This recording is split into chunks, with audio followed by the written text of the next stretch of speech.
Talking about populism, the populist right and the populist left is really gaining momentum, power, popularity. When I look forward to what could happen in 2028, and you see some more moderate figures flirting with the idea of running for president, like Rahm Emanuel was just in Iowa looking like he was giving a stump speech, I really can't see a place where he could be the nominee, just simply because I think he is more moderate.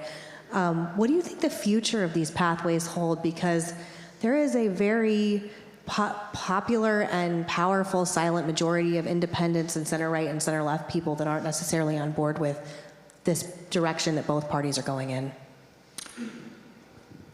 Well, I have great confidence about the future. Okay, good. I really do. If you go to Washington, D.C., sometime this fall, visit the National Archives, because for the first time in American history, the entire Constitution is on display. Every page of it. They've never done that before. I took the interns from our foundation in Washington, D.C., from our offices across the street, and we went and looked at each one of the documents. I actually learned, as a bit of a history buff, I'm not a historian, but George Washington signed the Constitution twice. He signed it. He was the first to sign it at the close of the Constitutional Convention. But then a page I'd never even known existed was the page that transferred it to the states. He signed it again.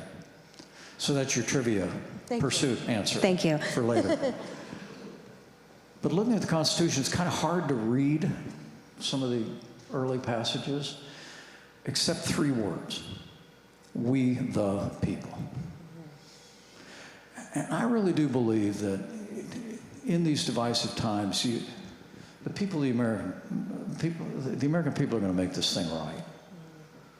We're going to raise up leadership, I hope, in both political parties, as good as our people, and that this season of divisiveness will give way to the kind of politics that will allow us to take on these intractable, larger issues. Because as I said memorably at the end of 2019, I was having a conversation with President Trump. And he said, hey, how do you think things look in the election next year? We were having lunch. And I said, well, look pretty good. And he said, I think we're in good shape. The economy's growing, the world's at peace. I think we're in good shape for the election. And I said to him, well, I agree with you, but I said, you know, sometimes history shows up. And he looked at me and said, what do you mean by that? I said, I don't know what I mean by that. I said, but sometimes shots are fired at Fort Sumter, sometimes an assassin bullet flies and takes down a young president. Sometimes, I mean, history pivots on bigger moments. Smoke rising in Pearl Harbor.